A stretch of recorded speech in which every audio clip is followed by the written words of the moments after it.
Now, when people say the Middle East conflict is complicated, it's because of things like this. These suitcases are full of American banknotes, $15 million worth, and they were taken into Gaza back in 2018 through an Israeli-controlled crossing. Now, that might sound strange because of Israel's vow to eradicate Hamas. But of all the reasons why that might not be possible, and we'll get to those, this one might be the strangest. The money in the suitcases comes from Qatar, which has sent hundreds of millions of dollars into Gaza through Israel in the past decade to do things like keep the power on, pay public servants, and to help poor families. Now, according to Reuters, it works like this. Qatar electronically transfers cash to Israel. That cash is then physically carried over the border by UN officials and by Israeli officials into Gaza. Now, there is no way that money could go into Gaza through Israel without the knowledge and the approval of Israel's Prime Minister Benjamin Netanyahu. And in fact, his former Defence Minister basically confirmed that when he quit in protest after the last Gaza ceasefire in 2018. It's not a secret that there were also, in the past few months, disagreements between the Prime Minister and myself. And I'll simply remind of the issue of issuing Qatari cash, which I thought was a mistake. And only after the Prime Minister issued a written statement, I was forced to allow the money inside the strip. Saudi Arabia's former intelligence chief also called it out just after this latest conflict began. I condemn Israel for funneling Qatari money to Hamas. The question is why? Why would Israel's Prime Minister, the man who has sworn to eradicate Hamas, the man whose entire political identity is the only person who can keep Israelis safe, why would he allow it? In 2019, the Israeli newspaper Haaretz reported Netanyahu telling a meeting of his party that anyone who wants to prevent the creation of a Palestinian state needs to support strengthening Hamas. This is part of our strategy, he reportedly said, to divide the Palestinians between those in Gaza and those in the West Bank. That same year, former Israeli Prime Minister Ehud Barak told Army Radio that Netanyahu's strategy is to keep Hamas alive and kicking in order to weaken the Palestinian Authority. It's easier to explain to Israelis, he said, that there's no one to sit with and no one to talk to. Now, Benjamin Netanyahu denies that this is the point. In a very recent interview with Politico, he said it was a big lie that he wanted to build up Hamas. He called it ridiculous. He said, you don't go to war 3 times with Hamas or do major military operations if you want to build them up. But the money was going into Gaza, and whether that was for humanitarian reasons or for political reasons, the fact remains that Hamas was getting the money and being left to operate inside the Gaza Strip. Now, that arrangement may help to explain just why Israel's security services were so utterly blindsided by the atrocities of October 7th. The worst massacre of Jews since the Holocaust. More than 1,200 dead, 120 taken hostage. And those attacks have completely changed the equation.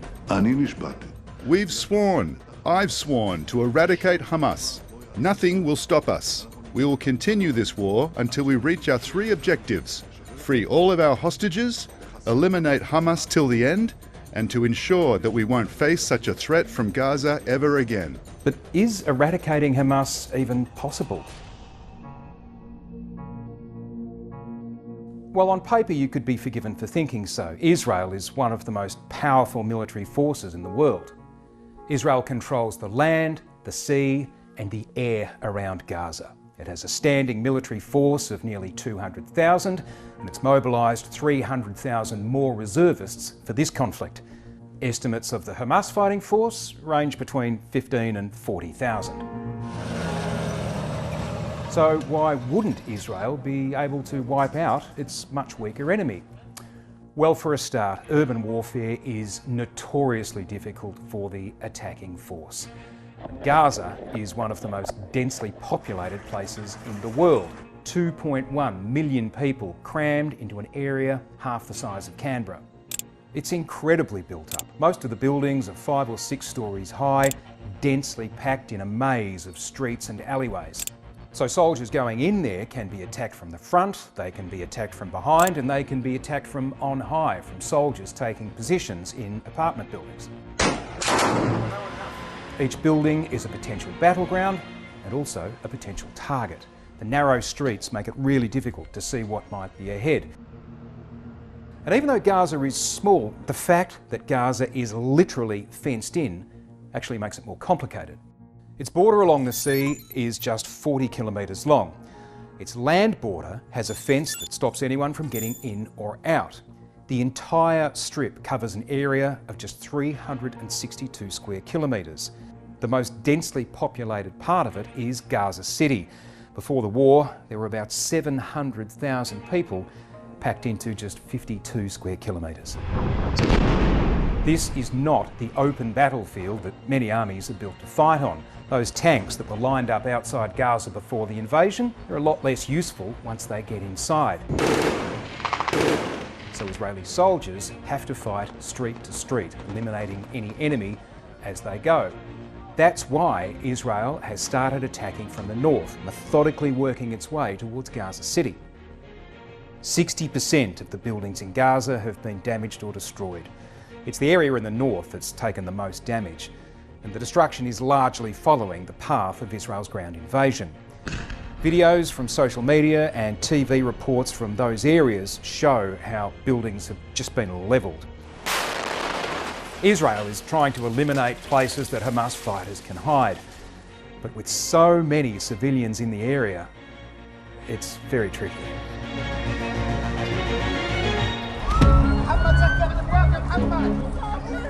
Israel has repeatedly warned civilians to get out of the area. At one stage, it dropped thousands of leaflets from the sky telling civilians to move south.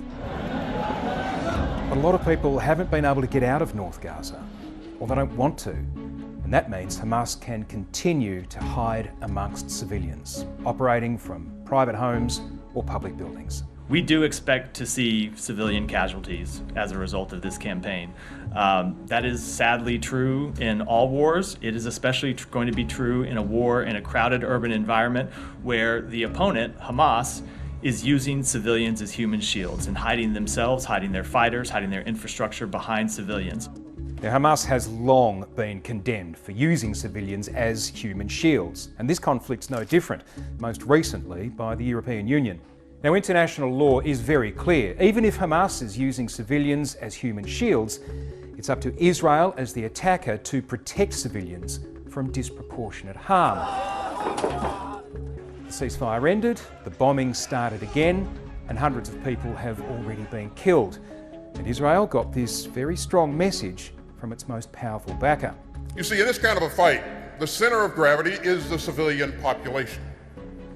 And if you drive them into the arms of the enemy, you replace a tactical victory with a strategic defeat.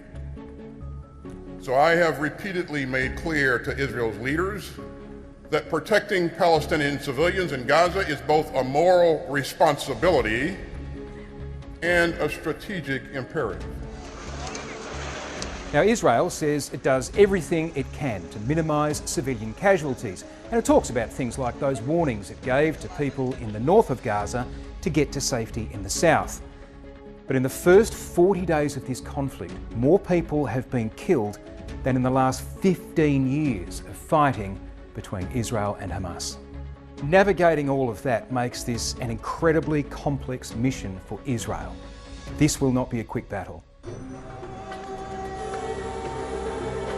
If you want a historical comparison, you could look at somewhere like Mosul in Iraq, which was another heavily built-up urban battlefield.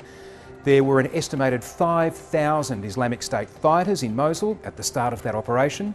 It took 252 days to clear them. Hamas's military force is significantly bigger than that. And unlike in Mosul, people in Gaza have nowhere to go. Hamas has had years to prepare for this. And buildings above the ground are not the only place its fighters can hide. In fact, the biggest tactical advantage Hamas has may well be that the network of tunnels that runs underneath the entire area. Hamas claims to have built around 500 kilometres of tunnels under Gaza, with entrances all over the place. The Israeli military calls it the Gaza Metro because it gives Hamas fighters the ability to move around and surround its soldiers, trapping them in the maze of Gaza's streets. Now, it's not clear just how big the tunnel network is, but these lines show tunnels the IDF says it destroyed back in 2021. This video, claiming to show the labyrinth under Gaza, was posted by the militant group Islamic Jihad on October 22nd. That text in Hebrew and Arabic says, "Hell awaits you." In November, the IDF released its own video claiming to show a tunnel network under a civilian home close to the main Al Shifa hospital. And then you can see the tunnel shaft. It was covered with the floor. Now we're going down inside the tunnel shaft. And here you can see we're entering into the tunnel. This other video, also released by the IDF, claims to show a tunnel under a mosque.